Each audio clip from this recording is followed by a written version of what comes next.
అందరికీ నమస్కారం. నేను మీ కిరా కార్పీని. మాజీ ముఖ్యమంత్రి జగన్మోహన్ రెడ్డి ప్రెస్ మీట్ పెట్టాడు. ప్రజలకి ఎప్పుడైతే కామెడీ తగ్గుద్దో, ఎప్పుడైతే జోకులు ఉండవో, నవ్వడానికి స్థానం ఉండదో, ఎప్పుడైతే స్టఫ్ కావాలో ఆ రోజు జగన్మోహన్ రెడ్డి పూర్తిగా తెలుసుకొని ప్రెస్ మీట్లు పెడుతూ ఉంటాడు. పెట్టినటువంటి ప్రెస్ మీట్ ద్వారా వచ్చినటువంటి స్టఫ్ ద్వారా ప్రజలు ఈ రోజు పూర్తి స్థాయిలో నవ్వుకునేటువంటి పరిస్థితి. దాంతో పాటు పూర్తిగా వీడియోలు వైరల్ అవుతూ పూర్తిగా ఈ రోజు ఆయన ఇచ్చినటువంటి స్టఫ్ ను తింటున్నారు జనాలు. మరి ఆ వీడియోలు ఏంటో ఒకసారి చూద్దాం. విపరీతంగా ట్రోల్ అవుతున్నాయి. ఒకసారి చూడండి.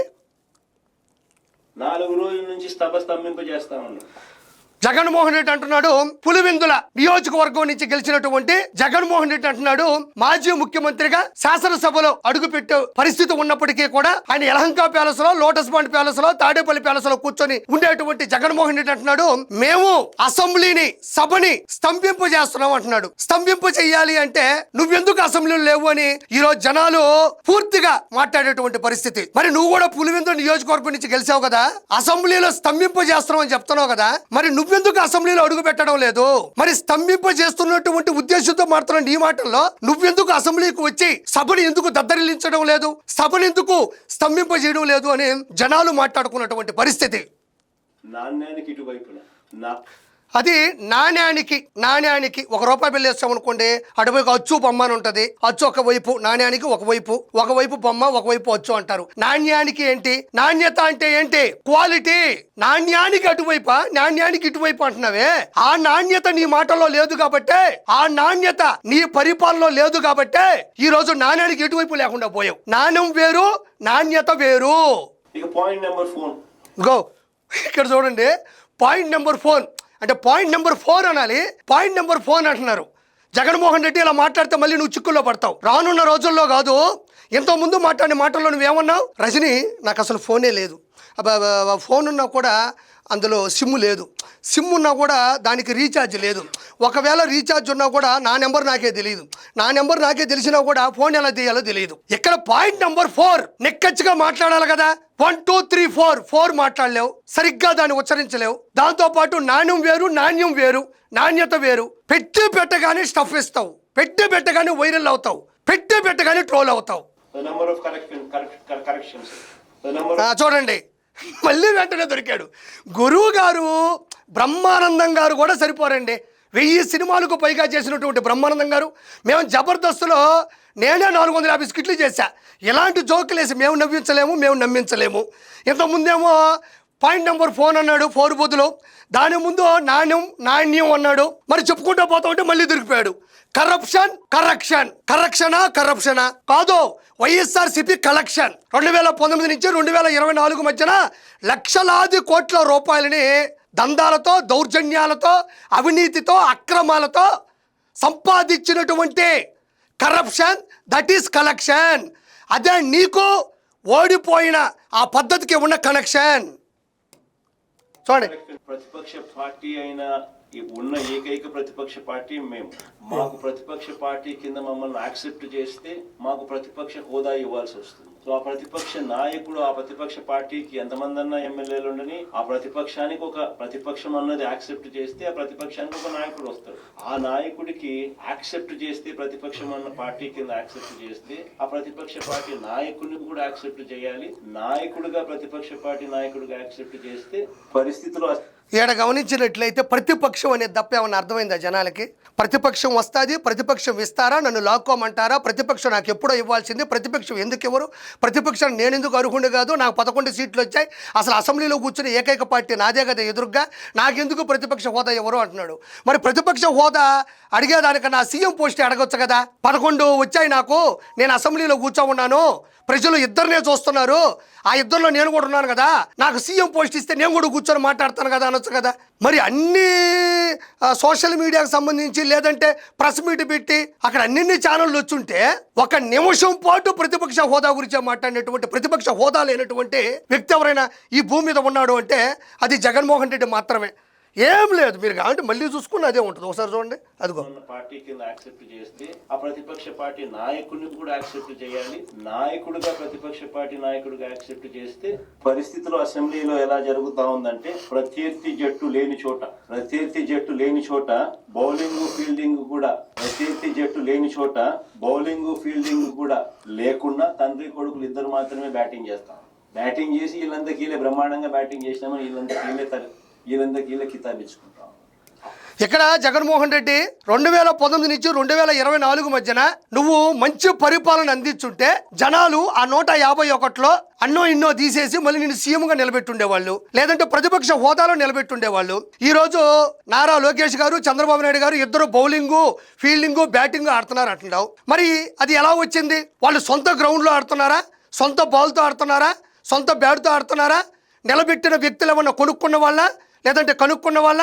ప్రజలు 164 శాసనసభ స్థానాలు కూటమికి ఇస్తే అందు ద్వారా గెలిచినటువంటి చంద్రబాబు నాయుడు గారు, అక్కడి నుంచే గెలిచినటువంటి మంగళగిరి శాసనసభ్యులు వీళ్ళందరూ కలిసి అసెంబ్లీ వేదికగా నిన్ను చెడుగుడు ఆడుకుంటున్నారు. క్రికెట్ కాదు ఆడేది, మిమ్మల్ని చెడుగుడు ఆడుకుంటున్నారు. పోనీ 11 వచ్చాయి కదా, నువ్వు అసెంబ్లీకి రావచ్చు కదా. ఇప్పుడు నారా లోకేష్ గారు, నారా చంద్రబాబు నాయుడు గారు బౌలింగ్ బ్యాటింగ్ ఆడుతూ ఉంటే నువ్వు కనీసం ఆ ప్రేక్షకులైనా కూర్చో ఉండొచ్చు కదా, ఆ ఆడియన్స్లైనా కూర్చోవచ్చు కదా, 2 పాప్కార్న్ ప్యాకెట్లు కొనుక్కొని తినొచ్చు కదా. ప్రజలు ఇస్తే వాళ్ళు బాలు బ్యాటు పట్టుకొని ఆడుతున్నారు తప్ప వాళ్ళు ఖాళీగా కూర్చొని ఆడటంలే. నీకెందుకు ఇవ్వలేదు? మనం ప్రజల ఆరోగ్యాలతో, కల్తీ మద్యంతో, కల్తీ వ్యాపారాలతో, అక్రమాలతో, అన్యాయాలతో, అవినీతులతో మనం ప్రజలను ఆడుకున్నాం కాబట్టి ఈ రోజు మనం ఖాళీగా కూర్చో ఉంటే వాళ్ళు అసెంబ్లీలో మిమ్మల్ని ఎదిరిస్తూ ప్రశ్నిస్తూ మీతో ఆడుకుంటున్నారు. అది చక్కనైనటువంటి ఆట. అప్పటి డిఎస్సి పరీక్షకు అంటే మా హయాంలో జరిగిన డిఎస్సి పరీక్షకు అసలు నీ హయాంలో ఎక్కడ డిఎస్సి జరిగిందయ్యా? చాట్ జీపీటీలో ఎదుగు, గూగుల్ చెమినీలో వెతుకు. నీ హయాంలో 2019 నుంచి 2024 మధ్యన డిఎస్సి అనేది ఎక్కడ జరిగింది, ఎప్పుడు జరిగింది, ఎంతమందికి జరిగింది, ఎంతమంది సెలెక్ట్ అయ్యారు, ఈరోజు ఎంతమంది ఉపాధ్యాయులుగా ఉన్నారో చెప్పగలవా? నీ హయాంలో డిఎస్సీ జరిగింది అంటున్నావు. యాడ డిఎస్సీ జరిగింది? జాబ్ క్యాలెండర్ ప్రవేశపెడతానన్నావు, డిఎస్సీ నోటిఫికేషన్ ఇస్తానన్నావు. 16,347 పోస్టుల భర్తీతో నారా చంద్రబాబు నాయుడు గారు, లోకేష్ గారు, కూటమి ప్రభుత్వం ఉద్యోగాలు అందిస్తే ఏం చేసావు నువ్వు? నీ హయాంలో అని చెప్తున్నావు. నీ హయాంలో ఎప్పుడు ఇచ్చావో చెప్పాలా? ఇప్పుడు డిఎస్సి పరీక్షకు ఇప్పుడు ఎందుకంటే ఏపీపీఎస్సీని డిఎస్సీని ఏపీపీఎస్సీ అప్పుడు ఏపీపీఎస్సీ ఇప్పుడు ఏపీపీఎస్సీకి పబ్లిక్ సర్వీస్ కమిషన్ కదా, పరిధిలోకి వస్తాయి కదా.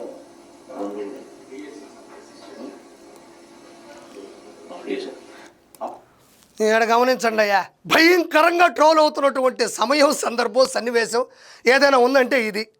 DSC APPSC 2 ఒకటేనంట. ఏపీపీఎస్ అయినా ఆంధ్రప్రదేశ్ పబ్లిక్ సర్వీస్ కమిషనే కదా, డిఎస్సి అన్నా కూడా లాస్ట్లో ఆ ఎస్సీ వస్తుంది, ఎస్సీ వస్తుంది, ఆ కలిపి కొట్టేస్తే ఏమవుతుందిలే అంటున్నాడు. ఏపీపీఎస్సీ కింద గ్రూప్స్ ద్వారా వచ్చే ఉద్యోగాలు ఏంటి?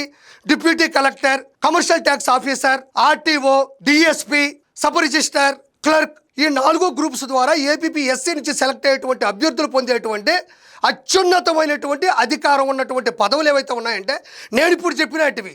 డిఎస్సీ అంటే ఏంటి? District selection committee. ఉపాధ్యాయులు, టీచర్ పోస్టులకు భర్తీ చేయడానికి వాళ్ళు ఎగ్జామ్ రాస్తారు, ఎవరైతే దాంట్లో పాస్ అవుతారో వస్తారు. ఇవి 2 ఎలా ఒకటవుతాయి జగన్మోహన్ రెడ్డి? ఇది ఎలా ఉందంటే గుండెపోటు, గొడ్డలు వేటు 2 ఒకటే అన్నావు చూడు, ఆ రోజుల్లో అలా ఉంది. ఏపీపీఎస్సీ డిఎస్సీ ఒకటి ఎలా అవుతుంది? ఇప్పుడు నేను కూలంకుషంగా వివరణగా విశ్లేషించి చెప్పా. ఇవి 2 ఎలా అవుతాయో నువ్వు చెప్పాలా? నాకు ఒకటి భయం వేస్తూ ఉంది. ఏపీపీఎస్సీ అంటే డిఎస్సీ అన్నావు, ఆడ వరకు ఓకే. ఏపీపీఎస్సీ అంటే ఏపీఎస్సీ ఆర్టీసీ కూడా అవుతుంది అన్న దేవుడి వల్ల. ఎందుకంటే అక్కడ ఎస్సీ ఎస్సీ వచ్చింది కదా, ఆ 2 ఒకటే అంటే ఈ రెండిట్లో కూడా ఏపీ వచ్చింది కదా. మరి ఆ విధంగా అంటావు, నాకు తెలిసి నెక్స్ట్ దాంట్లో అంటావేని భయంగా ఉంది. మళ్ళీ నువ్వు మళ్ళీ మా దౌర్భాగ్యానికి, మా దురదృష్టానికి నువ్వు ఒకసారి ముఖ్యమంత్రిగా గెలిచావు, నువ్వు ఒక ముఖ్యమంత్రిగా పరిపాలించావు. మా దౌర్భాగ్యం కాకపోతే చిన్న పిల్లోని అడిగినా చెప్తాడు. ఏపీపీఎస్సీ డిఎస్సీ 2 అనడం, విశ్లేషకుల్ని పక్కన పెట్టుకోవడం, వాళ్ళేదో చెప్పబోతుంటే దాని ఏదో సర్ది పెట్టడం, ఆ తర్వాత సర్దుకోవడం, ఏంది ఇది? నువ్వు నీ కొడుకు ఇద్దరికి సవాల్ విసురుతాను. డిఎస్సి మా హయాంలో జరిగిన నువ్వు ఆరోపణలు చేస్తావు, నా డిఎస్సి 2 సిబిఐకి మేము రెడీ, మేము తప్పు చేయలేదు కాబట్టి నేను రెడీ అంటాను, నువ్వు ఏడంకోసారేనండి. ఇప్పుడు ఎందుకంటే ఏపీపీఎస్సీని డిఎస్సి అవునులే ఏపీఎస్సి ఇదిగోండి ఇక్కడ ఏపీఎస్సి డిఎస్సి రెండు ఒకటే అంటుంటే అవి రెండు ఒకటే కాదు అని చెప్పడానికి ఈయన ప్రముఖ డాక్టర్ సీదిరి అప్పలరాజు గారు ఉన్నారు. చెయ్యలా పెట్టుకొని అత్యంత మేధావి, అత్యంత మేధస్సు, అత్యంత తపస్సు ఉన్న వ్యక్తి ఉన్నాడు. ఇలా చేయి పెట్టుకొని నీకు చెప్పడానికి భయపడుతున్నాడు. బహుశా అతను కూడా తెలియపోవచ్చా అనే తర్వాత విషయం. ఎక్కడ చూడండి సీనియర్ పాత్రికేయుడు రెండో రోలో కూర్చొని ఉన్నాడు సజ్జల రామకృష్ణారెడ్డి.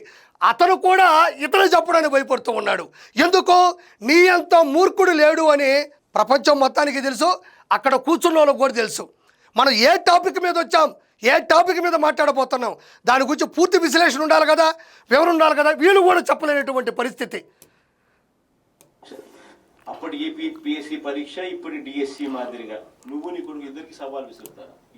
జగన్మోహన్ రెడ్డి మాట్లాడుతున్నాడు, నీ కొడుకు సవాల్ ఇస్తానంటున్నాడు. జగన్మోహన్ రెడ్డి విసిరేది సవాల్ కాదు, సవాలు.